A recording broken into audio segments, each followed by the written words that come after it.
ಎಣ್ಣೆ ಕಂಡ ಕೂಡಲೇ ಮುಖ ಸಿಂಡರಿಸಿ ತನ್ನ ಕೈಯಲ್ಲಿದ್ದ ಎಣ್ಣೆ ಬೌಲನ್ನು ಮತ್ತೆ ತಮ್ಮ ಕೈಯಲ್ಲಿ ಇಟ್ಟ ಮಗಳನ್ನು ಕಂಡು ಹಣೆ ಚಚ್ಚಿಕೊಂಡ ಸಂಪೂರ್ಣ ಅವರು, ಅಚ್ಚು ನಾನೇನು ನಿಂಗೆ ಇದನ್ನು ಕುಡಿ ಅಂತ ಬಿಸಿ ಮಾಡಿ ತಂದು ಕೊಟ್ಟಿರೋದಲ್ಲ ಎಂದು ರೇಗಿದರು. ಮತ್ತೇನಕ್ಕೆ ಇದನ್ನು ಹಚ್ಚಿಕೊಂಡು ಹಬ್ಬ ಮಾಡುವುದಕ್ಕ ಎಂಬ ಉಡಾಫಿಯಿಂದ ಕೇಳಿದ ಮಗಳ ಕಡೆ ದೊಡ್ಡ ದೊಡ್ಡ ಕಣ್ಣು ಬಿಟ್ಟ ಸಂಪೂರ್ಣ ಅವರು, ಅಚ್ಚು ಹಬ್ಬದ ದಿನ ನನಗೆ ಸಿಟ್ಟು ಬರಿಸದೆ ತಗೊಂಡೋಗಿ ನಿನ್ನ ಗಂಡನ ಮೈಗೆ ಎಣ್ಣೆ ಹಚ್ಚಿ ಆಮೇಲೆ ಸ್ನಾನ ಮಾಡಿಸು ಎಂದಾಗ ಆಕೆಯ ಕಣ್ಣುಗಳು ಗಾಬರಿಯಿಂದ ಹರಳಿದವು. ಅಮ್ಮ, ಏನು ಹೇಳ್ತಾ ಇದೆಯಾ? ನಾನು ಅವರಿಗೆ ಎಣ್ಣೆ ಹಚ್ಚಬೇಕಾ? ಅಯ್ಯೋ ಪ್ಲೀಸ್ ಅಮ್ಮ, ಅವರಿಗೆ ಇದೆಲ್ಲ ಇಷ್ಟ ಆಗೋದಿಲ್ಲ.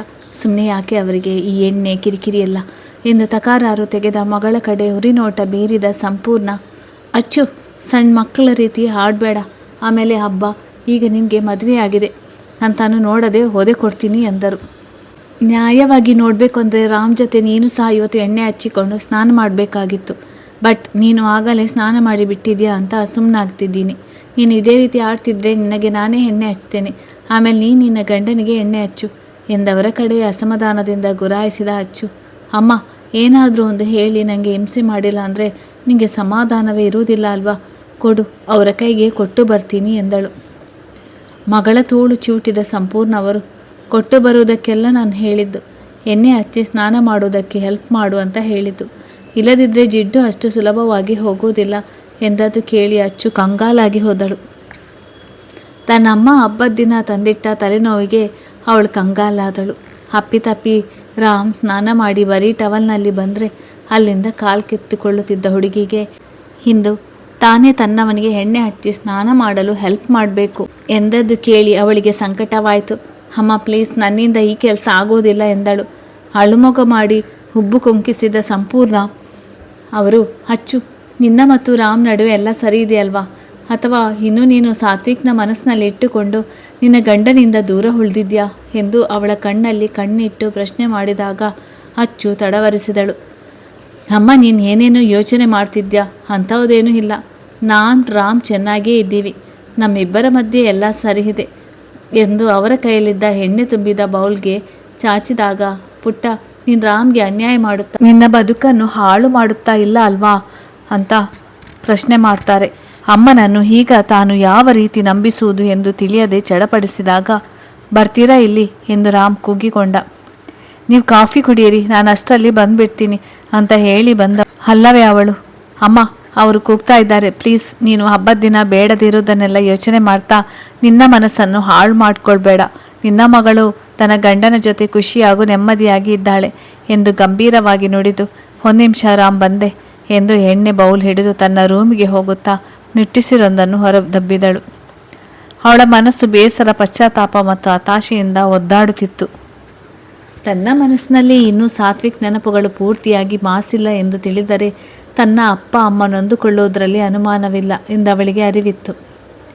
ಕಾಫಿ ಕುಡಿದು ಕುತ್ತಿಗೆ ಮೇಲೆ ಟವಲ್ ಹಾಕಿ ರಾಮ ಆಗಲೇ ಸ್ನಾನ ಮಾಡಲು ಹೊರಟಿದ್ದ. ಅವನು ವಾಶ್ರೂಮ್ ಹೊಕ್ಕಿದ್ದು ಕಂಡು ಅವಸರದಲ್ಲಿ ತಾನು ಸಹ ಹಳ್ಳಿಗೆ ಬಂದ ಅಚ್ಚು, ರಾಮ್ ಎಂದಳು. ತನ್ನ ಕೈಯಲ್ಲಿದ್ದ ಎಣ್ಣೆ ಬೌಲ್ ಅವನ ಮುಂದೆ ಚಾಚುತ್ತಾ ಉಬ್ಬೇರಿಸಿ ಅವಳನ್ನು ದಿಟ್ಟಿಸಿದ ರಾಮ್, ಈಗ ಇದು ಏನಕ್ಕೆ ಎಂದು ಗೊಂದಲದಲ್ಲಿ ಪ್ರಶ್ನೆ ಮಾಡಿದ. ಅಮ್ಮ ಹೇಳಿದ್ದು ಇವತ್ತಿದನ್ನು ಹಚ್ಚಿಕೊಂಡೇ ಸ್ನಾನ ಮಾಡಬೇಕಂತೆ ಎಂದು ಮುಖ ಕಿವುಚಿ ಹೇಳಿದ ತನ್ನವಳನ್ನು ಕಂಡು ರಾಮ್ ಮುಖದಲ್ಲಿ ನಸುನಗು ಮೂಡಿತು. ಸರಿ, ಅಲ್ಲಿಟ್ಟು ಹೋಗಿ, ನಾನು ಹಚ್ಚಿಕೊಂಡು ಸ್ನಾನ ಮಾಡಿ ಬರ್ತೀನಿ ಮುದ್ದು ಎಂದು ಮೃದುವಾಗಿ ಹೇಳಿದಾಗ ಅವಳ ಕಂಗಳು ಖುಷಿಯಿಂದ ಮಿಂಚಿದವು. ರಾಮ್ ತನ್ನನ್ನು ಅರ್ಥ ಮಾಡಿಕೊಂಡಷ್ಟು ತನ್ನಮ್ಮ ಅರ್ಥ ಮಾಡಿಕೊಳ್ಳಿಲ್ಲ ಎಂದುಕೊಂಡಳು. ಅದೇ ಖುಷಿಯಲ್ಲಿ ಥ್ಯಾಂಕ್ಸ್ ರೀ ಎಂದಳು. ಅಲ್ಲೇ ಪಕ್ಕದಲ್ಲಿ ಪುಟ್ಟ ಸ್ಟೂಲ್ ಮೇಲೆ ಎಣ್ಣೆ ಬೌಲಿಟ್ಟು ಅಲ್ಲಿಂದ ಜಾಗ ಖಾಲಿ ಮಾಡುವ ಅವಸರದಲ್ಲಿದ್ದರೂ ಅವಳಿಂದ ಅದು ಸಾಧ್ಯವಾಗಲಿಲ್ಲ. ಇನ್ನೆಷ್ಟು ದಿನ ತಾನು ಸಾತ್ವಿಕ್ ನೆನಪಿನಲ್ಲಿ ತನ್ನವನಿಂದ ದೂರ ಉಳಿಯುವುದು?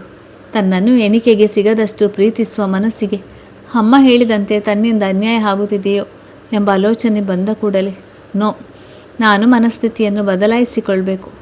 ಸಾತ್ವಿಕ್ ಮತ್ತೆ ವಾಪಸ್ ನನ್ನ ಹತ್ತಿರ ಬರುವ ಹಾಗಿದ್ರೆ ನನ್ನ ಜೀವನ ಪೂರ್ತಿ ಅವನಿಗೋಸ್ಕರ ಕಾಯ್ತಾ ಕುಳಿತಿದ್ದರೂ ಅದಕ್ಕೊಂದು ಅರ್ಥ ಇತ್ತು. ಬಟ್ ಅದು ಯಾವತ್ತೂ ಸಾಧ್ಯವಿಲ್ಲ ಎಂದು ಯೋಚಿಸಿದಳು. ಸೊ ತನ್ನನ್ನು ಪ್ರೀತಿಸುವ ಮನಸ್ಸುಗಳಿಗಾದರೂ ನಾನು ಹಳೆಯದನ್ನೆಲ್ಲ ಮರೆತು ವಾಸ್ತವವನ್ನು ಒಪ್ಪಿ ರಾಮ್ ಜೊತೆ ನನ್ನ ಜೀವನ ಶುರು ಮಾಡಬೇಕು ಎಂದು ಮನದಲ್ಲಿ ಗಟ್ಟಿ ನಿರ್ಧಾರ ಮಾಡಿದಳು. ದೀಪಾವಳಿ ಹಬ್ಬದಂದೇ ಇಷ್ಟು ದಿನ ಕತ್ತಲು ಆವರಿಸಿದ ತನ್ನ ಬದುಕಿನಲ್ಲಿ ಬೆಳಕು ಪಸರಿಸಲಿ ಎಂದು ಆಶಿಸಿದಳು. ಮತ್ತೆ ವಾಪಸ್ ಬಂದು ತನ್ನನ್ನೇ ಗೊಂದಲದಲ್ಲಿ ನೋಡುತ್ತಿದ್ದ ತನ್ನವನನ್ನು ಕಂಡು ಏನಾಯಿತು ಎಂದು ಕೇಳಿ ಆಗಲೇ ತಾನಿಟ್ಟು ಹೋಗಿದ್ದ ಎಣ್ಣೆ ಬೌಲ್ ಕೈಗೆತ್ತಿಕೊಂಡಳು. ಯಾಕೆ ಮತ್ತು ವಾಪಸ್ ಬಂದ್ರಿ? ನಿಮಗೆ ಬೇರೆ ಏನಾದರೂ ಕೆಲಸ ಇದ್ದರೆ ಮಾಡ್ಕೊಳ್ಳಿ, ಅಥವಾ ಅತ್ತೆಗೆ ಏನಾದರೂ ಹೆಲ್ಪ್ ಬೇಕಿದ್ದರೆ ಮಾಡಿಕೊಡಿ ಹೋಗಿ ಎಂದವನು ಅವಳ ಕೈಯಲ್ಲಿದ್ದ ಎಣ್ಣೆ ಬೌಲ್ಗೆ ಕೈ ಚಾಚಿದಾಗ, ಅಮ್ಮ ಹೇಳಿದ್ದು ಇದನ್ನು ನಾನೇ ಹಚ್ಚಿ ನಿಮಗೆ ಸ್ನಾನ ಮಾಡುವುದಕ್ಕೆ ಹೆಲ್ಪ್ ಮಾಡಬೇಕಂತೆ ಎಂದು ಗಂಭೀರವಾಗಿ ನುಡಿದಳು. ಮುದ್ದು, ಅತ್ತೆ ಹೇಳಿದ್ರು ಅಂತ ನೀವು ಇದನ್ನೆಲ್ಲ ಮಾಡುವ ಅಗತ್ಯವಿಲ್ಲ, ಸೊ ನೀವು ಹೊರಡಿ ಎಂದ ರಾಮ್ ತನ್ನವಳು ಕಿರಿಕಿರಿ ಅಥವಾ ಮುಜುಗರದಿಂದ ಒದ್ದಾಡುವುದನ್ನು ಇಚ್ಛಿಸದೆ. ನಿಮ್ಮ ಅತ್ತೆ ಹೇಳಿದ್ರು ಅಂತ ಅಲ್ಲ, ನಾನು ನಿಮ್ಮ ಹೆಂಡತಿ, ಸೊ ನಿಮಗೆ ಎಣ್ಣೆ ಹಚ್ಚಬೇಕಾಗಿರೋದು ನನ್ನ ಕೆಲಸ. ಶರ್ಟ್ ರಿಮೂವ್ ಮಾಡಿ ನೀವು ಕುಳಿತುಕೊಳ್ಳಿ ಎಂದು ಆರ್ಡರ್ ಟೋನ್ನಲ್ಲಿ ನುಡಿದು ಅವನಿಗೆ ಕೂರಲು ಸ್ಟೂಲ್ ಕೊಟ್ಟು ಅವನ ಕೊರಳಿನ ಮೇಲಿದ್ದ ಟವಲ್ ತೆಗೆದು ಹ್ಯಾಂಗರ್ಗೆ ಹಾಕಿ ಬಂದಳು. ತನ್ನವಳ ನಡೆಯಿಂದ ರಾಮ್ ಅಚ್ಚರಿಯಿಂದ ಉಬ್ಬೇರಿಸಿದ. ಅಪ್ಪಿತಪ್ಪಿ ಅವಳ ಮುಂದೆ ಬರಿ ಮೈಯಲ್ಲಿ ಕಾಣಿಸ್ಕೊಂಡ್ರೆ ಅವಳ ಪೇಚಾಟವನ್ನು ನೋಡಲಾಗ್ತಿರ್ಲಿಲ್ಲ. ಸೊ ಇಂದು ತಾನೇ ಎಣ್ಣೆ ಹಚ್ಚಿ ಸ್ನಾನ ಮಾಡಿಸುವ ಧೈರ್ಯ ಮಾಡಿದ್ದಾಳೆ ಅಂದರೆ ತುಸು ನಂಬುವುದು ಕಷ್ಟವೇ ಸರಿ. ಶರ್ಟ್ ಕಳಚಿ ಸ್ಟೂಲ್ ಮೇಲೆ ಕುಳಿತ ತನ್ನವನ ತಲೆಗೆ ಬೌಲ್ನಲ್ಲಿದ್ದ ಎಣ್ಣೆ ಸುರಿದು ಮೃದುವಾಗಿ ತಟ್ಟಿದಳ ಅಚ್ಚು. ಅವನ ಬಲಿಷ್ಠ ತೋಳು ಹಾಗೂ ಅರವಾದ ಎದೆಗೆ ಎಣ್ಣೆ ಹಚ್ಚುವಾಗ ತುಸು ಅಂಜಿದಳು. ಅವಳ ಮುಜುಗರ ಅರಿತ ರಾಮ್ ಅವಳನ್ನು ಮಾತಿಗೆಳೆದು ಅವಳ ಮುಜುಗರ ಕಡಿಮೆ ಮಾಡುವ ಸಲುವಾಗಿ, ಮುದ್ದು, ಲಹರಿ ವಿಷಯ ನಾನು ಮಾವನ ಜೊತೆ ಮಾತನಾಡೋದಾ ಎಂದು ಪ್ರಶ್ನೆ ಮಾಡಿದ. ಅದರ ಅರಿವಿಲ್ಲದ ಹೆಣ್ಣು, ಬೇಡ ರಾಮ್, ಇನ್ನು ಅಣ್ಣನ ವಿಷಯ ಮನೆಯಲ್ಲಿ ಮಾತನಾಡುವ ಸಮಯ ಬಂದಿಲ್ಲ ಅನಿಸುತ್ತೆ. ಬಟ್ ಲಹರಿ, ನಾನು ಇಲ್ಲಿಗೆ ಬಂದಿದ್ದೀನಿ ಅಂತ ಗೊತ್ತಿದ್ರೂ ಇಲ್ಲಿಗೆ ಬರಲಿಲ್ಲ ಗೊತ್ತಾ ನಿಮಗೆ ಎಂದು ದೂರಿನ ತನಿಖೆ ತೆಗೆದಳು. ಬ್ಯುಸಿ ಇರಬಹುದೇನು ಬಿಡಿ, ನಾವು ಮತ್ತೆ ನಮ್ಮನೆಗೆ ವಾಪಸ್ ಹೋಗುವಷ್ಟರಲ್ಲಿ ಬರ್ತಾರೆ ಎಂದು ರಾಮ್ ಅವಳನ್ನು ಸಮಾಧಾನಪಡಿಸಿದ. ನಮ್ಮನೆ ಎಂದೊಡನೆ ಮಗನ ನೆನಪಾಯಿತು. ರಾಮ್, ಮನೆಗೆ ಕಾಲ್ ಮಾಡಿದ್ರಾ? ಬಂಗಾರಿ ಸರಿ ಹೋಗಿದ್ದಾನೆಂತೆ ಕೇಳಿದ್ರಾ ಎಂದು ಕೇಳಿದಳು. ತಾನು ಅಪ್ಪನ ಮನೆಗೆ ಬಂದಾಗಿನಿಂದ ಮಗನ ಬಗ್ಗೆ ವಿಚಾರಿಸಲು ಯಾರಿಗೂ ಕಾಲ್ ಮಾಡಿದ್ದಿಲ್ಲವಲ್ಲ. ಬೆಳಿಗ್ಗೆ ಎದ್ದ ಕೂಡಲೇ ಕಾಲ್ ಮಾಡಿದ್ದ, ಸರಿ ಹೋಗಿದ್ದಾನೆಂತೆ ಎಂದ ರಾಮ್ಗೆ ಹೆಂಡತಿ ಹಾಗೂ ಮಗ ಇಬ್ಬರು ಎರಡು ಕಣ್ಣಿದ್ದಂತೆ. ಯಾರನ್ನೂ ನಿರ್ಲಕ್ಷ್ಯ ಮಾಡಲಾರ. ಮಾತಿನ ನಡುವೆ ಅಚ್ಚು ಅವನ ಪೂರ್ತಿ ಬಾಡಿಗೆ ಎಣ್ಣೆ ಹಚ್ಚಿ ಮುಗಿಸಿದ್ದು ತಿಳಿಯಲೇ ಇಲ್ಲ. ರಾಮ್, ಸ್ವಲ್ಪ ಹೊತ್ತು ಆಗೇರಿ, ನಾನು ನೀರು ಹದ ಮಾಡಿ ಬರ್ತೀನಿ ಎನ್ನುವಾಗ ರಾಮ್ ಫೋನ್ ಸದ್ದು ಮಾಡಿತ್ತು. ಅದನ್ನು ಕಂಡು ಮಡದಿಯ ಕಡೆ ನೋಡಿದ ರಾಮ್. ಅವನ ನೋಟ ಅರಿತ ಅಚ್ಚು, ಒಂದು ನಿಮಿಷ ತಗೊಂಡು ಬಂದೆ ಎಂದು ಕೈ ತೊಳೆದು ಹೋದಳು. ಅವನು ಈಗ ವಾಶ್ರೂಮ್ನಿಂದ ಹೊರಬಂದರೆ ಕೆಲಸ ಕೆಡುವುದು ಎಂದು ಭಾವಿಸಿದಳು. ಅವನಿಗೆ ಕಾಲ್ ಮಾಡುತ್ತಿರೋದು ಯಾರೆಂದು ನೋಡಿದಾಗ ಅಂಕಿತ್ ಕಾಲ್ ಮಾಡ್ತಿದ್ದ. ಫೋನ್ ಹಿಡಿದು ರಾಮ್ ಬಳಿ ಬಂದವಳು ಕಾಲ್ ರಿಸೀವ್ ಮಾಡಿ ಅವನ ಕಿವಿ ಬಳಿ ಹಿಡಿದಳು. ತನ್ನ ಅಣ್ಣ ನಿನ್ನೆ ತನಗೆ ಒಪ್ಪಿಸಿ ಹೋಗಿದ್ದ ಕೆಲಸದಲ್ಲಿ ಸ್ವಲ್ಪ ಗೊಂದಲವಾಗಿ ಅದನ್ನು ಕ್ಲಿಯರ್ ಮಾಡಿಕೊಳ್ಳಲು ಅಂಕಿತ್ ಕಾಲ್ ಮಾಡಿದ್ದ. ರಾಮ್ ತನ್ನ ತಮ್ಮನ ಗೊಂದಲಕ್ಕೆ ಪರಿಹಾರ ಕೊಡುತ್ತಿದ್ದರೆ ಅಚ್ಚು ಅವರ ಮಾತುಗಳಿಗೆ ಕಿವಿಗೊಟ್ಟು ನಿಂತಳು. 10 ನಿಮಿಷ ಸಾಗಿತ್ತು ಅಣ್ಣ ತಮ್ಮನ ಮಾತು. ಅಷ್ಟರಲ್ಲಿ ಕೈ ನೋವು ಬಂದು 2 ಕೈಯನ್ನು ಬದಲಿಸಿ ಹಿಡಿದಳು ಅಚ್ಚು. ಮಡದಿ ಕೈ ನೋವಿಗೆ ಮುಖ ಕಿವುಚುತ್ತಿರುವುದನ್ನು ಕಂಡು ಅಂಕಿತ್ಗೆ ಮತ್ತೆ ಕಾಲ್ ಮಾಡುವುದಾಗಿ ಹೇಳುತ್ತಿದ್ದವನ ನೋಟ ಅಕಸ್ಮಾತ್ ಆಗಿ ಅವಳ ಸೊಂಟದ ನಡುವಿನ ಮೇಲೆ ಹೊರಳಿದಾಗ ಕಣ್ಣು ಮುಚ್ಚಿ ತನ್ನ ಭಾವನೆಗಳನ್ನು ಕಂಟ್ರೋಲ್ ಮಾಡಿದ ರಾಮ್ ಎದ್ದು ನಿಲ್ಲುತ್ತಾ, ಮುದ್ದು, ನೀವು ಹೊರಡಿ, ನಾನು ಸ್ನಾನ ಮಾಡಿ ಬರ್ತೀನಿ ಎಂದ ಅವಳ ಮೊಗ ನೋಡದೆ. ಪಾಪ ಹುಡುಗನ ಸಂಯಮಕ್ಕೆ ಧಕ್ಕೆ ಬರುವ ಎಲ್ಲ ಸೂಚನೆಗಳು ಕಾಣುತ್ತಿದ್ದವು. 5 ನಿಮಿಷ ನಾನು ಬೆನ್ನಿಗೆ ಸೋಪ್ ಹಚ್ಚಿ ಹೋಗಿಬಿಡ್ತೀನಿ, ಇಲ್ಲದಿದ್ದರೆ ಈ ಎಣ್ಣೆ ಜಿಟ್ಟು ಹೋಗೋದಿಲ್ಲ ಎನ್ನುತ್ತಾ ಹೋಗಿ ಬಕೆಟ್ಗೆ ನೀರು ಬಿಟ್ಟಾಗ ಗಟ್ಟಿಯಾಗಿ ಹಣೆ ಹೊತ್ತಿಕೊಂಡ ರಾಮ್. ಯಾಕೆ ಈ ಹುಡುಗಿ ತನ್ನ ಕಷ್ಟ ಅರ್ಥ ಮಾಡಿಕೊಳ್ಳುವುದಿಲ್ಲ ಎಂದುಕೊಂಡ. ರಾಮ್, ಬನ್ನಿ ಎಂದಾಗ ರಾಮ್ ಅವಳ ಬಳಿ ಬಂದ. ಮುದ್ದು, ಪ್ಲೀಸ್ ಹೊರಡಿ ನೀವು ಎಂದ ಅವನನ್ನು ಕೆಣಕುತ್ತಿದ್ದ ಅವಳ ನುಣುಪಾದ ನಡುವನ್ನು ಕಾಣುತ್ತಾ ಇದರ ಜೊತೆ ಸ್ನಾನ ಮಾಡಿ ಇಳಿಬಿಟ್ಟಿದ್ದ ಮುಂಗುರುಳು ಅವಳ ಕುತ್ತಿಗೆಯನ್ನು ಮೆತ್ತಿಕೊಂಡು ಇಂದು ಅವನ ಕಣ್ಣಿಗೆ ಇನ್ನಷ್ಟು ಸುಂದರವಾಗಿ ಕಾಣುತ್ತಿದ್ದಳು. ಇಷ್ಟು ಹೊತ್ತು ಸರಿಯಾಗಿದ್ದವನಿಗೆ ಇದ್ದಕ್ಕಿದ್ದಂತೆ ಏನಾಯಿತು ಎಂದು ತಿಳಿಯದೆ ರಾಮ್ ಏನಾಯಿತು ಎಂದು ಗೊಂದಲದಲ್ಲಿ ಹುಬ್ಬು ಬೆಸೆಯುತ್ತಾ ಕೇಳಿದಳು. ಅವಳಿಗೆ ತನ್ನ ಸಮಸ್ಯೆ ಹೇಗೆ ಅರ್ಥ ಮಾಡಿಸಬೇಕು ಎಂದು ತಿಳಿಯದೆ ಅವಳ ಕಡೆ ಕಣ್ಣು ಕಿರಿದಾಗಿಸಿ ದಿಟ್ಟಿಸಿದ ರಾಮ್. ಮುದ್ದು, ನೀವೀಗ ನನಗೆ ಸ್ನಾನ ಮಾಡಿಸದೆ ಹೋಗುವುದಿಲ್ವಾ ಎಂದು ಪ್ರಶ್ನೆ ಮಾಡಿದ. ರಾಮ್, ನಾನೆಲ್ಲಿ ಸ್ನಾನ ಮಾಡಿಸ್ತೀನಿ ಅಂದೆ, ನಿಮ್ಮ ಬೆನ್ನಿಗೆ ಸೋಪು ಹಾಕಿ ಹೋಗ್ತೀನಿ ಅಂದೆ ಅಷ್ಟೆ ಎಂದಾಗ, ನಾನೇನು ಮಾಡುವುದಕ್ಕೆ ಆಗುತ್ತೆ, ಅನುಭವಿಸಿ ಎಂದವನೇ ಅವಳ ನಡು ಬಳಸಿ ತನ್ನ ಸನಿಹಕ್ಕೆ ಎಳೆದುಕೊಳ್ಳುತ್ತಾ ಅವಳ ಕಿವಿಯ ಮೃದು ಭಾಗಕ್ಕೆ ಮುತ್ತಿಟ್ಟು ಅವಳ ಕುತ್ತಿಗೆಗೆ ಅಂಟಿಕೊಂಡಿದ್ದ ಮುಂಗುರುಳನ್ನು ಕಿವಿಯ ಹಿಂದೆ ಸರಿಸಿದ. ತನ್ನ ಬಯಕೆಯನ್ನು ಹತ್ತಿಕ್ಕಲಾಗದೆ ಅವನ ನಡೆಗೆ ಕಂಪಿಸಿದ ಅಚ್ಚು, ರಾಮ್, ಏನು ಮಾಡ್ತಿದ್ದೀರಾ ಎಂದು ಕಷ್ಟಪಟ್ಟು ದನಿ ಹೊರಡಿಸಿದಳು. ರೀ, ಮೊದಲೇ ಇಷ್ಟೊಂದು ಮುದ್ದಾಗಿರುವ ಹೆಂಡತಿ ಪಕ್ಕದಲ್ಲಿದ್ದರು ಮೊಸರನ್ನ ತಿನ್ನುವ ಹಾಗೆ ಕಟ್ಟುನಿಟ್ಟಾಗಿ ಬ್ರಹ್ಮಚರ್ಯ ವ್ರತ ಪಾಲಿಸ್ತಾ ಇದ್ದೀನಿ. ಅಂಥದ್ರಲ್ಲಿ ನೀವು ಈ ರೀತಿ ನಿಮ್ಮ ಸೊಂಟ ಕಾಣಿಸುವಾಗೆ ಸೀರೆ ಉಟ್ರೆ ನನ್ನಂತಹ ಪಾಪದ ಹುಡುಗನ ಕತೆ ಏನಾಗುತ್ತೆ ಅಂತ ಯೋಚನೆ ಮಾಡಿದ್ದೀರಾ ಎಂದು ಪಿಸುದನಿಯಲ್ಲಿ ತುಸು ತುಂಟತನ ಬೆರೆಸಿ ನುಡಿದವನನ್ನು ಕಂಡು ಹುಗುಳು ನುಂಗಿದಳು ಅಚ್ಚು. ಸಾರಿ, ನನಗೆ ಗೊತ್ತಾಗಲಿಲ್ಲ. ನಿಮಗೆ ಎಣ್ಣೆ ಹಚ್ಚುವಾಗ ಎಲ್ಲಿ ಸೀರೆಗೆ ಎಣ್ಣೆ ಅಂಟುತ್ತೋ ಅಂತ ನಾನು ಸೆರಗನ್ನು ಸೊಂಟಕ್ಕೆ ಸಿಕ್ಕಿಸಿದೆ ಎಂದು ನಡುಗುವ ದನಿಯಲ್ಲಿ ಸಮಜಾಯಿಷಿ ಕೊಡುತ್ತಾ ಸೆರಗನ್ನು ಮೈ ಕಾಣದಂತೆ ಹೊದ್ದು ಅಲ್ಲಿಂದ ಅವಸರದಲ್ಲಿ ಜಾಗ ಖಾಲಿ ಮಾಡುತ್ತಿದ್ದವಳನ್ನು ಎಳೆದು ಗೋಡೆಗೆ ಹೊರಗಿಸಿದ ರಾಮ್. ನನ್ನ ಕೆಣಕ ಕೆಲಸ ಮಾಡಿದ್ದಾಗಿದೆ, ಸೊ ಅದಕ್ಕೆ ಕಾಂಪನ್ಸೇಷನ್ ನಿಮ್ಮಿಂದ ಕಟ್ಟಿಸದೆ ನಾನು ಬಿಡೋದಿಲ್ಲ ಎಂದಾಗ ತಬ್ಬಿಬ್ಬಾದ ಅಚ್ಚು, ರಾಮ್, ಇವತ್ತು ಹಬ್ಬ, ಇನ್ನು ಪೂಜೆ ಸಹ ಮಾಡಿಲ್ಲ ನಾವು ಎಂದು ಗಾಬರಿಯಲ್ಲಿ ಒದರಿದ್ದಳು. ಹುಬ್ಬೇರಿಸಿ ಅವಳನ್ನು ಕೆಣಕುವಂತೆ ನೋಡಿದ ರಾಮ್, ಎಸ್, ಇವತ್ತು ಹಬ್ಬ, ಸೊ ಹಬ್ಬಕ್ಕೇನಾದರೂ ಸ್ಪೆಷಲ್ ಉಡುಗೊರೆ ಕೊಟ್ಟರೆ ಹಬ್ಬ ಸಹ ಬ್ಯೂಟಿಫುಲ್ ಆಗಿ ಮುಗಿಯುತ್ತೆ ಎಂದು ಹಠಕ್ಕೆ ಬಿದ್ದವನಾಗೆ ಅಂದ. ಗಟ್ಟಿಯಾಗಿ ಹಣೆ ಹೊತ್ತಿಕೊಂಡ ಅಚ್ಚು ತನ್ನಂತಾನೇ ಹೀಯಾಳಿಸಿಕೊಂಡಳು. ಅವ ಎಷ್ಟು ಹೊತ್ತಿ ಹೇಳಿದ್ರೂ ಹರಿಯದೆ ಈ ರೀತಿ ಲಾಕ್ ಆಗಿದ್ದಕ್ಕೆ ರಾಮ್, ಅಮ್ಮ ಕೂಗ್ತಿರೋ ಥರ ಅನಿಸುತ್ತೆ, ನಾನು ಹೋಗಬೇಕು ಬಿಡಿ ಎಂದು ಅಲ್ಲಿಂದ ನುಣುಚಿಕೊಳ್ಳುವ ಪ್ಲ್ಯಾನ್ ಮಾಡಿದಳು. ಬಟ್ ವರ್ಕ್ ಆಗಲಿಲ್ಲ. ರಾಮ್ ನಸು ನಗುತ್ತಾ ಅವಳ ಪಕ್ಕಕ್ಕೆ ಸರಿಯದಂತೆ ಅಡ್ಡ ನಿಂತಿದ್ದ. ರಾಮ್ ಎಂದು ರಾಗ ಹಾಕಿದಳು ಅಸಹ್ಯಕತೆಯಿಂದ. ಎಸ್, ಹೇಳಿ ಮುದ್ದು, ನಿಮ್ಮ ರಾಮ್ ನಿಮ್ಮ ಹತ್ತಿರವೇ ಇದ್ದಾನಲ್ಲ ಎಂದವನದು ಈಗಲೂ ಒಲುಮೆ ತುಂಬಿದ ದನಿ. ಏನು ಮಾಡುವುದೆಂದು ತಿಳಿಯದೆ ಪೇಚಾಟಕ್ಕೆ ಬಿದ್ದ ಮಡದಿಯನ್ನು ಎಳೆದುಕೊಂಡು ತನಗೊತ್ತಿ ಹಿಡಿದ ರಾಮ್.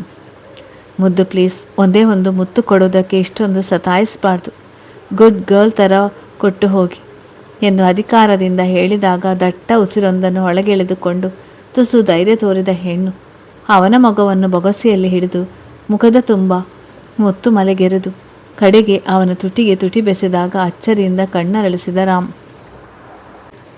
ತಡ ಮಾಡದೆ ಅವಳ ತುಟಿಗಳನ್ನು ಬಲವಾಗಿ ಆಕ್ರಮಿಸಿ ಸವಿಯುವಾಗ ಅಚ್ಚು ಕಡೆಯಿಂದಲೂ ಸಕಾರಾತ್ಮಕ ಪ್ರತಿಕ್ರಿಯೆ ದೊರೆಯಿತು. ಈಗಾಗಲೇ ಸಾತ್ವಿಕ್ ನೆನಪಿನಿಂದ ಹೊರಬರಲೇಬೇಕು ಎಂಬ ಗಟ್ಟಿ ನಿರ್ಧಾರ ಮಾಡಿದಾಳಲ್ಲ. ಇಬ್ಬರದು ಒಲುಮೆ ತುಂಬಿದ ಮೊದಲ ಚುಂಬನವದು.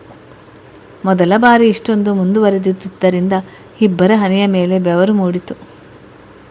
ರೇಸ್ಗೆ ಬಿದ್ದಂತೆ ಓಡುತ್ತಿದ್ದ ಹೃದಯ ಬಡಿತ ಇಬ್ಬರಿಗೂ ಸ್ಪಷ್ಟವಾಗಿ ಕೇಳಿಸ್ತಿತ್ತು. ಎಕ್ಸೈಟ್ಮೆಂಟ್, ಮುಜುಗರ, ಭಯ ಎಲ್ಲದರಿಂದ ಕೂಡಿತ್ತು ಅವರಿಬ್ಬರ ಮೊದಲ ಮುತ್ತು. ನಿಮಿಷಗಳ ನಂತರ ತಾನೇ ಮಡದಿಯಿಂದ ದೂರ ಸರಿದ ರಾಮ್. ಮಡದಿ ಇಷ್ಟಾದರೂ ತನಗೆ ಹತ್ತಿರವಾಗುವ ದೊಡ್ಡ ಮನಸ್ಸು ಮಾಡಿದಾಳಲ್ಲ ಅನ್ನುವ ಖುಷಿಯಲ್ಲಿ ಅವಳ ಹಣೆಗೆ ಒಲುಮೆಯಿಂದ ಮುತ್ತಿಟ್ಟು ಥ್ಯಾಂಕ್ಸ್ ಮುದ್ದು ಎಂದು ಅವಳನ್ನು ಹಪ್ಪಿ ಕಣ್ಣು ಮುಚ್ಚಿದ. ಅರಿಯದ ನೆಮ್ಮದಿ ಹಾಗೂ ಖುಷಿಯಿಂದ ಕೂಡಿದ್ದ ಕ್ಷಣವದು. ಬಟ್ ಅಚ್ಚು ಇದ್ದಕ್ಕಿದ್ದಂತೆ ಬಿಕ್ಕಳಿಸಲು ಶುರು ಮಾಡಿದ್ದು ಕಂಡು ಗಾಬರಿಯಾದ ರಾಮ್. ಇಷ್ಟೊತ್ತು ಚೆನ್ನಾಗಿ ಇದ್ದಾಳಲ್ಲ ಎಂದುಕೊಂಡ. ಅವಳ ಕಣ್ಣೀರು ಕಂಡು ಅವಳ ಫೀಲಿಂಗ್ಸ್ಗೆ ಬೆಲೆ ಕೊಡದೆ ಅವಳ ಜೊತೆ ಇಷ್ಟೊಂದು ಮುಂದುವರಿಯಬಾರದಿತ್ತು ಎಂದು ಪಶ್ಚಾತ್ತಾಪದಲ್ಲಿ ಹೊಯ್ದಾಡಿತು ಅವನ ಮನಸ್ಸು. ತನ್ನ ದುಡುಕು ಬುದ್ಧಿಯಿಂದ ದಿನಕ್ಕೆ ಒಮ್ಮೆಯಾದರೂ ಆಕೆ ಕಣ್ಣೀರಾಗುವುದು ಕಂಡು ಅಸಮಾಧಾನದಿಂದ ಕನಲಿದ. ಮುದ್ದು ಪ್ಲೀಸ್, ಇವತ್ತು ಯಾಕೆ ಇಷ್ಟೊಂದು ದುಡುಕಿ ಬಿಟ್ಟೇನೋ ಗೊತ್ತಾಗ್ತಿಲ್ಲ. ಮತ್ತು ಇನ್ಯಾವತ್ತೂ ಇಂಥ ತಪ್ಪು ನನ್ನ ಕಡೆಯಿಂದ ಆಗೋದಿಲ್ಲ. ಬೇಕಾದರೆ ಪ್ರಾಮಿಸ್ ಮಾಡ್ತೀನಿ, ಸಾರಿ ಮುದ್ದು ಎಂದು ಬೇಸರ ಮತ್ತು ಸಂಕಟ ತುಂಬಿದ ದನಿಯಲ್ಲಿ ಕ್ಷಮೆ ಕೇಳುತ್ತಾ ಮಡದಿಯ ಕಣ್ಣೀರು ಒರೆಸಿದ ರಾಮ್. ಬಟ್ ಅವನ ಅಷ್ಟು ಹೇಳಿದ ಮೇಲೆಯೂ ಅವಳ ಬಿಕ್ಕುವಳಿಕೆ ಕಡಿಮೆ ಆಗಲಿಲ್ಲ. ನೋಡುತ್ತಿದ್ದಂತೆ ತೊರೆಗೆ ಬಿದ್ದ ಸಾತ್ವಿಕ್ನ ಕಂಡು ಅಚ್ಚುಗೆ ಹೃದಯ ತನ್ನ ಕೆಲಸ ನಿಲ್ಲಿಸಿದ ಅನುಭವ. ವಾಸ್ತವಕ್ಕೆ ಮರಳಲು ಅವಳಿಗೆ ಕೆಲವು ನಿಮಿಷಗಳೇ ಬೇಕಾಯಿತು. ಒಡನೆ ಮುಂದೆ ಬಂದು ತಾನಿದ್ದ ಗುಡ್ಡದ ಅಡಿಯಲ್ಲಿ ರಭಸವಾಗಿ ಹರಿಯುತ್ತಿದ್ದ ತೊರೆಯನ್ನು ತಲೆ ಬಗ್ಗಿಸಿ ನೋಡಿದ ಅಚ್ಚು ಸಾತ್ವಿಕ್ ಎಂದು ಕಂಪಿಸುತ್ತಿದ್ದ ದನಿಯಲ್ಲಿ ಕೂಗಿ ತೊರೆಯ ಸುತ್ತಲೂ ಬಿಕ್ಕುತ್ತಾ ದೃಷ್ಟಿ ಹಾಯಿಸಿದಳು. ಆದರೆ ಎಲ್ಲೂ ಅವನ ಸುಳಿವು ಸಿಗದೆ ಹೋದಾಗ ಸಾತ್ವಿಕ್, ಎಲ್ಲಿದ್ದೀಯಾ ನೀನು? ಪ್ಲೀಸ್ ತಮಾಷೆ ಮಾಡಬೇಡ, ಮೇಲೆ ಬಾ ಎಂದು ರಭಸವಾಗಿ ಹರಿಯುತ್ತಿದ್ದ ನೀರಿನಲ್ಲಿ ಏನಾದರೂ ಕೊಚ್ಚಿ ಹೋಗುತ್ತಿದೆಯೇ ಎಂದು ತೊರೆಯುದ್ದಕ್ಕೂ ದೃಷ್ಟಿ ಹಾಯಿಸುತ್ತಾ ಕರಳು ಹರಿಯುವಂತೆ ರೋಧಿಸುತ್ತಿದ್ದಳು. ತನ್ನ ಒಂದು ಮಾತಿಗೆ ಸಾತ್ವಿಕ್ ಈ ರೀತಿ ಮಾಡುವನೆಂದು ಅವಳು ಕನಸಿನಲ್ಲೂ ಯೋಚಿಸಿರಲಿಲ್ಲ. ತೊರೆಯ ಸುತ್ತಲೂ ಅರೆಹುಚ್ಚಿಯಂತೆ ಸಾತ್ವಿಕ್ ಸಾತ್ವಿಕ್ ಎಂದು ಗಂಟಲು ಕಿತ್ತು ಬರುವಂತೆ ಕಿರುಚುತ್ತಾ ಅವನನ್ನು ಹುಡುಕುತ್ತಿದ್ದಳು. ಆದರೆ ತೊರೆಗೆ ಬಿದ್ದ ಸಾತ್ವಿಕ್ ಎಲ್ಲಿ ಹೋದ, ಏನಾದ ಎಂದು ತಿಳಿಯದೆ ಅವಳ ಜೀವ ಕಂಪಿಸಲು ಶುರುವಾಯಿತು. ಕಣ್ಣಿನಲ್ಲಿ ಒಂದೇ ಸಮನೆ ನೀರುಕ್ಕುತ್ತಿತ್ತು. ಮುಂದು ಹಿಂದು ಯೋಚಿಸದೆ ಅವನ ಪ್ರೀತಿಯ ಆಳ ತಿಳಿಯುವ ಅವಸರದಲ್ಲಿ ಅವನ ಜೀವಕ್ಕೆ ಅಪಾಯ ತಂದುಬಿಟ್ಟೇನೆ. ಏನು ಮಾಡುವುದು, ಹೇಗೆ ಅವನನ್ನು ಹುಡುಕುವುದು ಎಂದು ತೋಚದೆ ಕಂಗಾಲಾದಳು. ನಿಮಿಷಗಳಲ್ಲೇ ಅವಳ ದೇಹ ಮರಗಟ್ಟಿದಂತಾಗಿ ಅಲ್ಲೇ ಕುಸಿದು ಕುಳಿತು ಕಣ್ಣೀರಾದಳು. ಈಗ ಅವನ ತಂದೆ ತಾಯಿಗೆ ಏನೆಂದು ಉತ್ತರ ಕೊಡುವುದು? ಅವನು ತನ್ನನ್ನು ಪ್ರೀತಿಸಿದ ತಪ್ಪಿಗೆ ತನ್ನಿಂದ ಅವನ ಸಾವಾಯಿತೆ ಎಂದೆಲ್ಲ ಯೋಚಿಸುವಾಗ ಯಾರೋ ಅವಳ ಭುಜದ ಮೇಲೆ ಕೈ ಇಟ್ಟಂತಾಗಿ ಹಿಂದೆ ತಿರುಗಿದ ಅಚ್ಚುಗೆ ಹೋದ ಜೀವ ಬಂದಂತಾಯಿತು. ತನ್ನ ಮುಂದೆ ಎದುರಿಸಲು ಬಿಡುತ್ತಾ ನಿಂತಿದ್ದ ಸಾತ್ವಿಕನ ಕಂಡು ಒಡನೆ ಕೈಗೆ ಸಿಕ್ಕ ಟಾಂಗ್ಗೆ ಹಿಡಿದು ಅವನನ್ನು ಮನಸ್ಸೋ ಇಚ್ಛೆ ಬಾರಿಸಿದಳು. ಅವಳಿಗೆ ಅಷ್ಟು ಸಿಟ್ಟು ಬಂದಿತ್ತೆನ್ನುವುದಕ್ಕಿಂತ ಹೆಚ್ಚಾಗಿ ಅತೀವ ಹೆದರಿಕೆಯಾಗಿತ್ತು. ತನ್ನ ಕಣ್ಣ ಮುಂದೆ ಅವನ ಅಪಾಯಕ್ಕೆ ಸಿಲುಕಿದ್ದನ್ನು ಕಂಡು ಅವಳು ಬೆಚ್ಚಿ ಬಿದ್ದಿದ್ದಳು. ಈಗಾಗಲೇ ತೊರೆಗೆ ಹಾರಿ ತನ್ನ ಜೀವ ಉಳಿಸಿಕೊಳ್ಳಲು ತನ್ನೆಲ್ಲ ಶಕ್ತಿಯನ್ನು ಖಾಲಿ ಮಾಡಿಕೊಂಡು ಬಂದಿದ್ದ ಸಾತ್ವಿಕ್ ಮತ್ತೆ ಈಗ ಅಚ್ಚುವಿನಿಂದ ಏಟು ತಿನ್ನುವ ಶಕ್ತಿ ಇಲ್ಲದೆ, ಬಜಾರಿ ಪ್ಲೀಸ್ ಕಣೆ, ಈಗಾಗಲೇ ನನ್ನ ಬಾಡಿ ಲೋ ಬ್ಯಾಟ್ರಿ ಆಗಿದೆ, ಮತ್ತೆ ನಿನ್ನ ಕೈಯಲ್ಲಿ ಏಟು ತಿನ್ನುವುದಕ್ಕೆ ಶಕ್ತಿ ಇಲ್ಲ ಎಂದು ಕ್ಷೀಣವಾದ ದನಿಯಲ್ಲಿ ಮನವಿ ಮಾಡಿದ. ಅಚ್ಚು ಕೇಳಿದ ಪ್ರಶ್ನೆಗೆ ನಿಜಕ್ಕೂ ಅವಳ ಮೇಲೆ ತನಗೆ ಅಷ್ಟು ಪ್ರೀತಿ ಇದೆಯೇ ಎಂದು ಪರೀಕ್ಷೆ ಮಾಡಲು ಹೋಗಿದ್ದ ಸಾತ್ವಿಕ್ ನಿರೀಕ್ಷೆ ಮಾಡದಂತೆ ತೊರೆಗೆ ಬಿದ್ದಿದ್ದ. ರಭಸವಾಗಿ ಹರಿಯುತ್ತಿದ್ದ ನೀರಿನಲ್ಲಿ ಈಜಿ ಮೇಲೆ ಬರುವ ಹೊತ್ತಿಗೆ ಅವನ ದೇಹದಲ್ಲಿ ತ್ರಾಣವಿಲ್ಲದಂತಾಗಿತ್ತು. ಕೆನ್ನೆ ತೊಯ್ದು ಹೋಗುತ್ತಿದ್ದ ಕಣ್ಣೀರನ್ನು ತರಬರನೆ ಒರೆಸಿದ ಅಚ್ಚು, ನಿನ್ನ ಹೊಡೆಯುವುದಲ್ಲ, ಕುತ್ತಿಗೆ ಹಿಡಿದು ಸಾಯಿಸಿ ಬಿಡಬೇಕು ಎಂದು ಸಿಟ್ಟಿನಲ್ಲಿ ಅವನ ಕುತ್ತಿಗೆ ಎಸುಕಲು ಬಂದಳು. ಆದರೆ ಅವಳ ಕಣ್ಣಿನಲ್ಲಿ ತನ್ನ ಸಲುವಾಗಿದ್ದ ಕಣ್ಣೀರು, ಗಾಬರಿ, ಭಯ ಮತ್ತು ಚಡಪಡಿಕೆ ಕಂಡು ಸಾತ್ವಿಕ್ ಅವಳ ನಡು ಬಳಸಿ ತನ್ನ ಸನಿಹಕ್ಕೆ ಎಳೆದುಕೊಂಡ. ಅವಳ ಹಣೆಗೆ ಪ್ರೀತಿಯಿಂದ ಮುತ್ತಿಟ್ಟು, ಬಜಾರೆ, ನಿನ್ನ ಪ್ರಶ್ನೆಗೆ ಉತ್ತರ ಸಿಕ್ಕಿತೆ ಎಂದು ಕಣ್ಣೀರು ಒರೆಸುತ್ತಾ ಕೇಳಿದ. ಅವನ ಎದೆಗೆ ಜೋರಾಗಿ ಮುಷ್ಟಿ ಬಿಗಿದು ಗುದ್ದಿದ ಅಚ್ಚು, ಏನು ನನ್ನ ಪ್ರಶ್ನೆಗೆ ಉತ್ತರ ಸಿಗುವುದು? ಇನ್ನು ಸ್ವಲ್ಪ ಹೊತ್ತು ನೀನು ನನ್ನ ಕಣ್ಮುಂದೆ ಬಾರದೆ ಹೋಗಿದ್ರೆ ನನ್ನ ಉಸಿರೇ ನಿಂತು ಹೋಗ್ತಿತ್ತು, ನೀನು ಮಾಡಿದ ಕೆಲಸಕ್ಕೆ ಎಂದು ಬಿಕ್ಕಳಿಸುತ್ತಲೇ ಸಿಡುಕಿದಳು. ತೊರೆಗೆ ಬಿದ್ದ ಸಾತ್ವಿಕ್ 20 ನಿಮಿಷವಾದರೂ ನೀರಿನಿಂದ ಮೇಲೆ ಬಾರದೆ ಹೋದಾಗ ಅವಳ ಜೀವ ಹೋದಂತಾಗಿದ್ದು ಸುಳ್ಳಲ್ಲ. ಭಯದಲ್ಲಿ ಎದೆಯಿಂದ ಕಿತ್ತು ಬರುವಂತೆ ಹೊಡೆದುಕೊಳ್ಳುತ್ತಿದ್ದ ಅವಳ ಹೃದಯದ ಬಡಿತವನ್ನು ಕೇಳಿಯೇ ಅವಳು ಎಷ್ಟರ ಮಟ್ಟಿಗೆ ಹೆದರಿದ್ದಾಳೆ ಎಂದು ಸಾತ್ವಿಕ್ಗೆ ಅರ್ಥವಾಯಿತು. ಸಾರಿ ಬಜಾರಿ, ನಿಂಗೆ ನನ್ನ ಪ್ರೀತಿಯನ್ನು ಅರ್ಥ ಮಾಡಿಸೋದಕ್ಕೆ ಹೋಗಿ ಇಷ್ಟೆಲ್ಲ ಟೆನ್ಷನ್ ಕೊಟ್ಬಿಟ್ಟೆ ಎಂದು ಪಶ್ಚಾತ್ತಾಪದಿಂದ ಕ್ಷಮೆ ಕೇಳಿದ. ಅಚ್ಚು ಸಮಾಧಾನವಾಗಲು ಕೆಲವು ನಿಮಿಷಗಳೇ ಬೇಕಾದವು. ಸ್ವಲ್ಪ ಸಮಯದ ನಂತರ ತಾನು ಅವನನ್ನು ತಬ್ಬಿರೋದು ಕಂಡು ಗಳಿಬಿಲಿಗೊಂಡ ಅಚ್ಚು ನಿಧಾನವಾಗಿ ಅವನಿಂದ ದೂರ ಸರಿಯುವ ಪ್ರಯತ್ನ ಮಾಡಿದಳಾದರೂ ಫಲ ನೀಡಲಿಲ್ಲ. ಅವಳ ದೂರ ಸರಿಯಲು ಯತ್ನಿಸಿದಷ್ಟು ಸಾತ್ವಿಕ್ ಅವಳ ನಿನ್ನಷ್ಟು ತನ್ನ ಸನಿಹಕ್ಕೆ ಎಳೆದುಕೊಳ್ಳುತ್ತಿದ್ದ.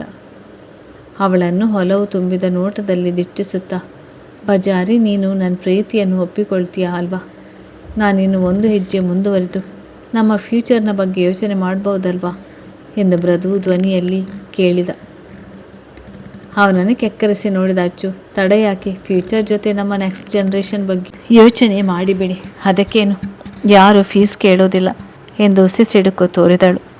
ಅದನ್ನು ಕಂಡು ನಸುನಕ್ಕ ಸಾತ್ವಿಕ್ ಅವಳ ನೀಲ ಮೂಗನ್ನು ಎಳೆದು, ನೀನು ಹೂ ಅಂದರೆ ಅದರ ನೆಕ್ಸ್ಟ್ ಜನ್ರೇಷನ್ ಬಗ್ಗೆ ಯೋಚನೆ ಮಾಡುವುದೇ ನಾನು, ಹೇಗೋ ನೀನು ಹೇಳಿದಂತೆ ಯೋಚನೆ ಮಾಡುವುದಕ್ಕೆ ಫೀಸ್ ಇಲ್ವಲ್ಲ ಎಂದ. ಬಜಾರಿ, ನಾವು ಮದುವೆ ಆದ ಮೇಲೆ ಫ್ಯಾಮಿಲಿ ಪ್ಲ್ಯಾನಿಂಗ್ ಎಲ್ಲ ಮಾಡೋದು ಬೇಡ ಎಂದಾಗಲೇ ಮಕ್ಕಳ ಬಗ್ಗೆ ಮಾತನಾಡುತ್ತಿದ್ದ ಸಾತ್ವಿಕ್ನ ಕಂಡು ಅಚ್ಚು ಕಣ್ಣು ಬಾಯಿ ಬಿಟ್ಟಳು. ಅವನ ಫ್ಯೂಚರ್ ಪ್ಲ್ಯಾನ್ ಹೇಗಿರ್ಬೋದು ಎಂಬ ಕುತೂಹಲ ನೋಡಿ. ಅವಳು ಮಧ್ಯದಲ್ಲಿ ಮಾತನಾಡದೆ ಸುಮ್ಮನೆ ಅವನ ಮಾತುಗಳನ್ನು ಕೇಳಿಸಿಕೊಳ್ಳುತ್ತಾ ನಿಂತಳು.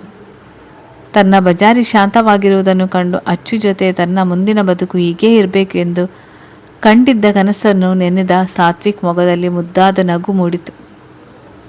ಅವನು ತನ್ನ ವಿಷಯದಲ್ಲಿ ಎಷ್ಟು ಸೀರಿಯಸ್ ಆಗಿದ್ದಾನೆಂದರಿತ ಅಚ್ಚು ಅವನು ಹೇಗೆಲ್ಲ ಬದುಕಬೇಕು ಎಂದು ಆಲೋಚಿಸುತ್ತಿದ್ದನೋ ಅದನ್ನು ಅವನ ಬಾಯಿಂದಲೇ ಕೇಳಲು ಸಿದ್ಧಳಾದಳು. ಸಾತ್ವಿಕ್ ಇನ್ನು ಅವಳ ನಡುವನ್ನು ಬಳಸಿಯೇ ಇದ್ದ. ಬಜಾರಿ, ನನ್ನ ಮತ್ತು ನಿನ್ನ ಫ್ಯೂಚರ್ ತುಂಬ ಸಿಂಪಲ್ ಆ್ಯಂಡ್ ಸ್ವೀಟ್ ಆಗಿರಬೇಕು. ನನಗೆ ನನ್ನ ಪ್ರೀತಿಯನ್ನು ಹೇಳಿಕೊಂಡ್ಮೇಲೆ ನೀನು ಅದನ್ನು ಒಪ್ಪಿದ ಸ್ವಲ್ಪ ದಿನದಲ್ಲೇ ಮದುವೆ ಆಗಬೇಕು. ಆಮೇಲೆ ಫ್ಯೂಚರ್ ಪ್ಲ್ಯಾನ್ ಅಂತೆಲ್ಲ ಯೋಚನೆ ಮಾಡದೆ ನಮ್ಮ ಫ್ಯಾಮಿಲಿಯನ್ನು ಕಂಪ್ಲೀಟ್ ಮಾಡೋಣ. ನನಗೆ ಒಂದೇ ಮಗು ಸಾಕು. ಬಟ್ ನಿಂಗೆ ಇನ್ನೊಂದು ಬೇಕು ಅಂದರೂ ನೋ ಪ್ರಾಬ್ಲಮ್. ನೀನಾಗಿ ನೀನೇ ಯಾವತ್ತು ನಿನ್ನ ಕೆಲಸ ಕ್ವಿಟ್ ಮಾಡ್ತೀಯೋ ಅಲ್ಲಿಯವರೆಗೂ ನಮ್ಮ ಮಕ್ಕಳು ನಿನ್ನ ಪ್ಯಾರೆಂಟ್ಸ್ ಮತ್ತು ನನ್ನ ಪ್ಯಾರೆಂಟ್ಸ್ ಜೊತೆ ಬೆಳೀತಾರೆ. ಆದರೆ ನಮ್ಮ ಮದುವೆ ಆದ ಮೇಲೆ ನೀನು ದಿನ ನಿಮ್ಮ ಮನೆಗೆ ಹೋಗೋ ಹಾಗಿಲ್ಲ ಬಜಾರಿ. ಎನಿ ಟೈಮ್ ನನ್ನ ಬಜಾರಿ ನನ್ನ ಜೊತೆಯಲ್ಲೇ ನನ್ನ ಮುಂದೆ ಇರಬೇಕು. ನಾನು ಸ್ವಾರ್ಥಿ ಎನಿಸಿದ್ರು ಓಕೆ, ಬಟ್ ನಿನ್ನ ಫಸ್ಟ್ ಪ್ರಿಯಾರಿಟಿ ನಾನು ಮಾತ್ರ ಆಗಿರಬೇಕು. ಇಲ್ಲದಿದ್ದರೆ ನಾನು ಮತ್ತೆ ನಿನ್ನ ಜೊತೆ ಫ್ಲ್ಯಾಟ್ಗೆ ಶಿಫ್ಟ್ ಆಗ್ತೀನಿ ಅಷ್ಟೇ ಎಂದು ವಾರ್ನಿಂಗ್ ಟೋನ್ನಲ್ಲಿ ನುಡಿದ ಸಾತ್ವಿಕ್ನನ್ನು ಅಚ್ಚು ಅಚ್ಚರಿಯಿಂದ ದೆಟ್ಟಿಸಿದಳು. ಇಷ್ಟೇನಾ? ಇನ್ನೇನಾದರೂ ಮರೆತಿದ್ಯಾ? ಯೋಚನೆ ಮಾಡಿ ಹೇಳು ಎಂದವಳ ಕೆನ್ನೆಯನ್ನು ಮೃದುವಾಗಿ ಸವರಿದ ಸಾತ್ವಿಕ್. ಮತ್ತೇನೊಂದು ವಿಷಯ ಮರೆತಿದ್ದೆ. ಅದೇನು ಮಾಡ್ತೀಯೋ, ಅದ್ಯಾವ ದೇವರಿಗೆ ಅರಕು ಹೊತ್ತಿಕೊಳ್ತೀಯೋ ನನಗೆ ಗೊತ್ತಿಲ್ಲ. ಬಟ್ ನನಗೆ ಹೆಣ್ಣು ಮಗು ಬೇಡ ಎಂದಾಗಲೇ ಗಂಡನಂತೆ ಆರ್ಡರ್ ಮಾಡಿದ. ಯಾಕೆ? ಹೆಣ್ಣು ಮಗುವಾದರೆ ಏನು ಸಮಸ್ಯೆ ಎಂದು ಅಸಮಾಧಾನದಿಂದ ಕೇಳಿದ ಬಜಾರಿಯ ಕೆನ್ನೆಗೆ ಬಲವಾಗಿ ಮುತ್ತಿಟ್ಟ ಸಾತ್ವಿಕ್. ಹೆಣ್ಣು ಮಕ್ಕಳಂದರೆ ಅಪ್ಪಂದರಿಗೆ ತುಂಬ ಪ್ರೀತಿ ಇರುತ್ತದಂತೆ. ಸೊ ನನ್ನ ಫಸ್ಟ್ ಪ್ರಯಾರಿಟಿ ಬಂದು ನನ್ನ ಬಜಾರಿಗೆ ಮಾತ್ರ. ಅದಕ್ಕೆ ನನಗೆ ಹೆಣ್ಣು ಮಗು ಬೇಡ ಬಜಾರಿ ಎಂದ. ಅವನ ಮಾತಿಗೆ ಆಕೆಯ ತುಟಿಯಲ್ಲಿ ಮುದ್ದಾದ ನಗು ಮೂಡಿತು.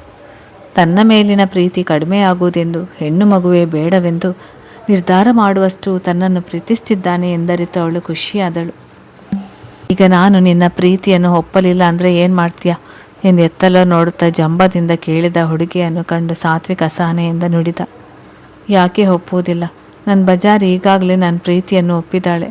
ಒಂದು ವೇಳೆ ಅವಳು ಬಾಯಿ ಮಾತಿಗೆ ನೋವು ಅಂದರು ನಾನು ಅವಳನ್ನು ಎತ್ತಿಕೊಂಡೋಗಿ ಮದುವೆ ಆಗ್ತೇನೆ ಹೊರತು ಅವಳನ್ನು ಮಾತ್ರ ಈ ಜನ್ಮದಲ್ಲಿ ನನ್ನಿಂದ ದೂರವಾಗುವುದಕ್ಕೆ ಬಿಡುವುದಿಲ್ಲ ಎಂದು ಅವಳ ಕಣ್ಣಲ್ಲಿ ಕಣ್ಣಿಟ್ಟು ಗಂಭೀರ ದನಿಯಲ್ಲಿ ಕೇಳಿದ. ಅವನ ಈ ಮಾತು ಕೇಳಿ ಅಚ್ಚುಗೆ ತುಸು ಹೆದರಿಕೆಯಾಯಿತು. ಅವನ ಇಂತಹ ಗುಣವನ್ನೇ ಅವಳು ಇಷ್ಟಪಡದಿದ್ದದು. ಅವನಿಂದ ದೂರ ಸರಿದ ಅಚ್ಚು. ಸಾತ್ವಿಕ್, ನನಗೆ ನಿನ್ನ ಈ ಗುಣವೇ ಇಷ್ಟ ಆಗೋದಿಲ್ಲ. ಮಾತಿನ ನಡುವೆಯೇ ಟೆಂಪರೈಸ್ ಆಗ್ತೀಯ. ನಾನಿರುವ ಅಟ್ಮಾಸ್ಫಿಯರ್ ತುಂಬ ಕೂಲ್ ಆಗಿರಬೇಕು ಅಂತ ಬಯಸೋದು. ಸೊ ನಿನಗೂ ನನಗೂ ಕೆಮಿಸ್ಟ್ರಿ ಸರಿ ಬರುವುದಿಲ್ಲ ಎಂದು ಗಂಭೀರವಾಗಿ ನುಡಿದಳು. ಅಚ್ಚು ಅಲ್ಲಿಂದ ಮನೆಗೆ ಹೋಗಲು ಕಾರಿನ ಬಳಿ ಹೋದಾಗ ಸಾತ್ವಿಕ್, ಬಜಾರಿ ಪ್ಲೀಸ್ ಹೀಗೆಲ್ಲ ಮಾತಾಡಬೇಡ, ನನಗೆ ನೀನು ಬೇಕು ಕಣೆ ಎಂದರೂ ಕೇಳಿಸಿಕೊಳ್ಳದಂತೆ ಅವಳು ಕಾರೇರಿದಳು. ಸಾತ್ವಿಕ್, ಮನೆಗೆ ಹೋಗುವುದು ತಡವಾಗ್ತಿದೆ. ಸೊ ಪ್ಲೀಸ್ ಮನೆಯವರು ಕಾಲ್ ಮಾಡೋದಕ್ಕೆ ಮುಂಚೆ ಬಾ, ಮನೆಗೆ ಹೋಗೋಣ ಎಂದು ಬಿಗುವಾಗಿ ನುಡಿದಾಗ ಸಾತ್ವಿಕ್ ಹತಾಶೆಯಿಂದ ನಿಟ್ಟುಸಿರು ಬಿಟ್ಟು ಡ್ರೈವಿಂಗ್ ಸೀಟ್ನಲ್ಲಿ ಕುಳಿತು ಕಾರ್ ಸ್ಟಾರ್ಟ್ ಮಾಡಿದ. ಮನೆಗೆ ಹೋಗುವ ದಾರಿಯಲ್ಲಿ ಒಂದೆರಡು ಬಾರಿ ಅವಳನ್ನು ಮಾತನಾಡಿಸಿ ಒಪ್ಪಿಸುವ ಪ್ರಯತ್ನ ಮಾಡಿದ್ದರೂ ಅದು ಫಲಿಸಲಿಲ್ಲ. ಅಚ್ಚು ಮನೆ ಮುಂದೆ ಕಾರು ನಿಲ್ಲಿಸಿದ ಸಾತ್ವಿಕ್, ಬಜಾರಿ ಪ್ಲೀಸ್ ನನ್ನನ್ನು ಇಷ್ಟೊಂದು ಸತಾಯಿಸಬೇಡ. ಅಮ್ಮ ಈಗಲೇ ಸಿಕ್ಕ ಹುಡುಗಿಯರನ್ನೆಲ್ಲ ನನಗೆ ಕಟ್ಟೋದಕ್ಕೆ ರೆಡಿಯಾಗಿದ್ದಾಳೆ. ಈಗ ನೀನು ಇನ್ನಷ್ಟು ನನ್ನ ಸತಾಯಿಸಿದರೆ ನಾನು ಸತ್ತೇ ಹೋಗ್ತೀನಿ ಅಷ್ಟೇ ಎಂದು ಮುಖವಿಳಿಸಿ ಸಣ್ಣ ಧ್ವನಿಯಲ್ಲಿ ರಿಕ್ವೆಸ್ಟ್ ಮಾಡಿದ. ತನ್ನ ಹುಡುಗನನ್ನು ಕಂಡು ಅವಳಿಗೆ ಅಯ್ಯೋ ಅನಿಸಿತು. ಅವನು ಹೇಳಿದ್ದು ತನಗಲ್ಲ ಎನ್ನುವಂತೆ ಅಚ್ಚು, ಸಾತ್ವಿಕ್ ಈ ಸೀಟ್ ಬೆಲ್ಟ್ ರಿಮೂವ್ ಮಾಡುವುದಕ್ಕೆ ಹೆಲ್ಪ್ ಮಾಡು, ನನ್ನಿಂದ ಆಗ್ತಿಲ್ಲ ಎಂದಳು ಕಿರಿಕಿರಿಯಲ್ಲಿ. ತಾನು ಇಷ್ಟು ಹೇಳಿದರೂ ಜಗ್ಗದ ಅಚ್ಚು ನಡೆಯಿಂದ ನಿರಾಸೆಯ ದಟ್ಟ ಉಸಿರನ್ನು ಹೊರದಬ್ಬಿದ ಸಾತ್ವಿಕ್ ಬಾಗಿ ಅವಳ ಸೊಂಟಕ್ಕೆ ಸುತ್ತಿದ್ದ ಬೆಲ್ಟ್ ರಿಮೂವ್ ಮಾಡಲು ಸಹಾಯ ಮಾಡುತ್ತಿದ್ದಾಗ ಅಚ್ಚು ತಟ್ಟನೆ ಅವನ ಕೆನ್ನೆಗೆ ಮುತ್ತಿಟ್ಟಳು. ನಮ್ಮ ಅತ್ತೆಗೆ ನಮ್ಮ ವಿಷಯ ಹೇಳಿ ಆದಷ್ಟು ಬೇಗ ನಮ್ಮ ಮನೆಗೆ ಬಂದು ನಮ್ಮ ಮದುವೆ ಬಗ್ಗೆ ಮಾತನಾಡುವುದಕ್ಕೆ ಹೇಳು. ನಾನು ಮಿಸಸ್ ಸಾತ್ವಿಕ್ ಆಗುವುದಕ್ಕೆ ಕಾಯ್ತಾ ಇರ್ತೀನಿ ಎಂದು ತನ್ನ ಮನದ ಮಾತನ್ನು ಹೇಳಿ ಅರೆ ನಿಮಿಷವಲ್ಲಿ ನಿಲ್ಲದೆ ಅವಸರವಾಗಿ ಮನೆ ಸೇರಿಕೊಂಡಳು. ತಾನು ಕೇಳಿದ್ದು ಸತ್ಯವೋ ಅಥವಾ ಭ್ರಮೆಯೋ ಎಂದು ತಿಳಿಯದೆ ದಿಗ್ಭ್ರಮೆಯಲ್ಲಿ ಕುಳಿತು ಬಿಟ್ಟ ಸಾತ್ವಿಕ್. ಇದರ ಜೊತೆಗೆ ಬಯಸದೆ ಸಿಕ್ಕ ಮುತ್ತು ಕರೆಂಟ್ ಶಾಕ್ ಹೊಡೆದಂತೆ ಆಗಿತ್ತು. ಅವನು ನಿನ್ನೆ ಮೊನ್ನೆಯಷ್ಟೇ ತನ್ನ ಪ್ರೀತಿಯನ್ನು ಬಾಯ್ಬಿಟ್ಟು ಹೇಳಿದ್ದರು. ಅವಳ ಕಣ್ಣ ಮುಂದೆ ಬಂದ ಪ್ರತಿ ಬಾರಿಯೂ ಅವನ ಕಣ್ಣುಗಳು ಆ ಪ್ರೀತಿಯ ಸುಳಿವು ಬಿಟ್ಟು ಕೊಡುತ್ತಿದ್ದವು. ಇದರ ಜೊತೆಯಲ್ಲಿ ಸಾತ್ವಿಕ್ನ ಬಜಾರಿಗೂ ಅವನ ಮೇಲೆ ಫೀಲಿಂಗ್ ಶುರುವಾಗಿ ತುಂಬ ಸಮಯವೇ ಕಳೆದಿತ್ತು. ಅವನ ಮೇಲೆ ಸಿಡಿಮಿಡಿಗೊಳ್ಳುತ್ತಲೇ ಅಚ್ಚು ಅವನ ಪ್ರೀತಿಯಲ್ಲಿ ಬಿದ್ದಿದ್ದಳು. ಮೊನ್ನೆ ಸಾತ್ವಿಕ್ ಅವಳಿಗೆ ಪ್ರಪೋಸ್ ಮಾಡಿದಾಗ ಇದೇ ಕಾರಣಕ್ಕೆ ಉತ್ತರ ನೀಡದೆ ಬಂದಿದ್ದಳು. ಇಂದು ಅವನು ತನ್ನನ್ನು ಎಷ್ಟು ಪ್ರೀತಿಸ್ತಾನೆಂದು ತಿಳಿಯಲು ಹಾಗೆಲ್ಲ ಮಾತಾಡಿದ್ದಳು. ಅದನ್ನು ತಿಳಿಯದ ಸಾತ್ವಿಕ್ ತನ್ನ ಪ್ರೀತಿಯನ್ನು ಅರ್ಥ ಮಾಡಿಸಲು ಸಾಕಷ್ಟು ಸರ್ಕಸ್ ಮಾಡಿದ್ದ ಅಷ್ಟೇ. ಅಚ್ಚು ಅಪ್ಪ ಅಮ್ಮನ ಹತ್ತಿರ ಮಾತಾಡಿ ರೂಮಿಗೆ ಬಂದರೂ ಸಾತ್ವಿಕ್ ಇನ್ನು ಕಾರಿನಲ್ಲಿ ಶಾಕ್ ಆದವನಂತೆ ಕುಳಿತಿರುವುದನ್ನು ಕಂಡು ಅಚ್ಚು ಅಸಹನೆಯಿಂದ ಕಣ್ಣು ತೇಲಿಸಿದಳು. ತಡ ಮಾಡದೆ ಅವನಿಗೆ ಕಾಲ್ ಮಾಡಿದಳು. ಬೆಚ್ಚಿ ಬಿದ್ದವನಂತೆ ಎಚ್ಚರಗೊಂಡ ಸಾತ್ವಿಕ್ ಫೋನ್ ತೆಗೆದುಕೊಂಡು ಯಾರೆಂದು ನೋಡಿ ಕಾರಿನಿಂದಲೇ ಅಚ್ಚು ರೂಮಿನ ಕಡೆ ನೋಡಿದ. ಬಾಲ್ಕನಿಯಲ್ಲಿ ನಿಂತಿದ್ದ ಅಚ್ಚು. ಇವತ್ತು ಮನೆಗೆ ಹೋಗುವ ಪ್ಲ್ಯಾನ್ ಇದೆಯಾ ಅಥವಾ ನಮ್ಮ ಅತ್ತೆಗೆ ಕೂಗಿ ಹೇಳುವುದಾ? ನಿಮ್ಮ ಮಗ ಇವತ್ತು ನಮ್ಮನೆ ವಾಚ್ಮ್ಯಾನ್ ಕೆಲಸ ಮಾಡ್ತಿದ್ದಾನೆ, ಅದೇನೋ ಸ್ವಲ್ಪ ವಿಚಾರಿಸಿ ಅಂತ ಹುಸಿ ಎಚ್ಚರಿಕೆ ಕೊಟ್ಟಾಗ ಸಾತ್ವಿಕ್ ಕಾರ್ ಸ್ಟಾರ್ಟ್ ಮಾಡಿ ತನ್ನ ಮನೆ ಕಡೆ ತಿರುಗಿಸಿದ. ಇದೇ ಬಜಾರಿತನ ಕಣೆ ನನ್ನ ನಿನಗೆ ಸೋಲುವಂತೆ ಮಾಡಿತು ಎಂದು ಪ್ರಾಮಾಣಿಕವಾಗಿ ನುಡಿದ. ಹೇ, ಏನು ಬಜಾರಿ ಅಂತೀಯ? ನಮ್ಮ ಅಣ್ಣನಿಗೆ ಹೇಳಿದರೆ ನೀನು ಕೈಕಾಲು ಮುರಿಯುತ್ತಾನೆ ಗೊತ್ತಾ ನಿನಗೆ ಎಂದು ಆವಾಜ್ ಹಾಕಿದಳು. ಇವತ್ತು ಕೈಕಾಲು ಮುರಿಸಲಿ, ನಾಳೆ ಅವನ ಜೊತೆಗೆ ಸಂಸಾರ ಮಾಡಬೇಕು. ನಿನಗೆ ಓಕೆ ಅಂದರೆ ಅಭಿ ಹತ್ತಿರ ಕಂಪ್ಲೇಂಟ್ ಮಾಡು ಎಂದು ಸೋಲು ಒಪ್ಪದಂತೆ ಹೇಳಿದ. ಅವನ ಮಾತಿಗೆ ಮುಗುಳ್ನಕ್ಕ ಅಚ್ಚು. ಸಾಕು ಮಾತಾಡಿದ್ದು, ಮೊದಲು ಬಟ್ಟೆ ಚೇಂಜ್ ಮಾಡು, ಇಲ್ಲದಿದ್ದರೆ ಶೀತ ಆಗ್ಬೋದು ಎಂದು ಅಕ್ಕರೆಯಿಂದ ನುಡಿದಳು. ಅವಳ ಕಾಳಜಿ ಕಂಡು ಅವಳನ್ನು ಆರಾಧಿಸುತ್ತಿದ್ದ ಅವನ ಪುಟ್ಟ ಹೃದಯ ಉಬ್ಬಿ ಹೋಯಿತು. ಅವಳ ಜೊತೆ ಮಾತನಾಡುತ್ತಲೇ ಕಾರು ಪಾರ್ಕ್ ಮಾಡಿ ಮನೆಯೊಳಗೆ ಬಂದವನಿಗೆ ಮೀನಾಕ್ಷಿಯವರು ಅಡ್ಡ ಸಿಕ್ಕರು. ಮಗ ಒದ್ದೆ ಬಟ್ಟೆಯಲ್ಲಿ ಬಂದಿರುವುದನ್ನು ಕಂಡು ಅವರು ವಿಚಾರಣೆಗೆ ಇಳಿದಾಗ ಸಾತ್ವಿಕ್ ಹಣೆ ಹೊತ್ತಿಕೊಂಡು ಬಾಯ್, ನಾನು ಮತ್ತೆ ಕಾಲ್ ಮಾಡ್ತೀನಿ ಎಂದು ಅಚ್ಚುಗೆ ಹೇಳಿ ಕರೆ ತುಂಡರಿಸಿದ. ಅಮ್ಮನ ಪ್ರಶ್ನೆಗಳನ್ನು ನಿರ್ಲಕ್ಷಿಸಿ ತನ್ನ ರೂಮಿಗೆ ಬಂದವನ ಮನಸ್ಸು ಹಕ್ಕಿಯಂತೆ ಹಾರುತ್ತಿತ್ತು. ಕಡೆಗೂ ಅವನ ಬಜಾರಿ ಅವನಿಗೆ ಸಿಕ್ಕಳಲ್ಲ. ಕಥೆ ಮುಂದುವರಿಯುತ್ತದೆ. ಹಾಗೆ ಯಾರೆಲ್ಲ ನನ್ನ ಚಾನಲನ್ನು ಸಬ್ಸ್ಕ್ರೈಬ್ ಮಾಡಲಿಲ್ಲ ಅವರೆಲ್ಲ ದಯವಿಟ್ಟು ನನ್ನ ಚಾನಲನ್ನು ಸಬ್ಸ್ಕ್ರೈಬ್ ಮಾಡಿ ಮತ್ತು ಲೈಕ್ ಆ್ಯಂಡ್ ಶೇರ್ ಮಾಡಿ.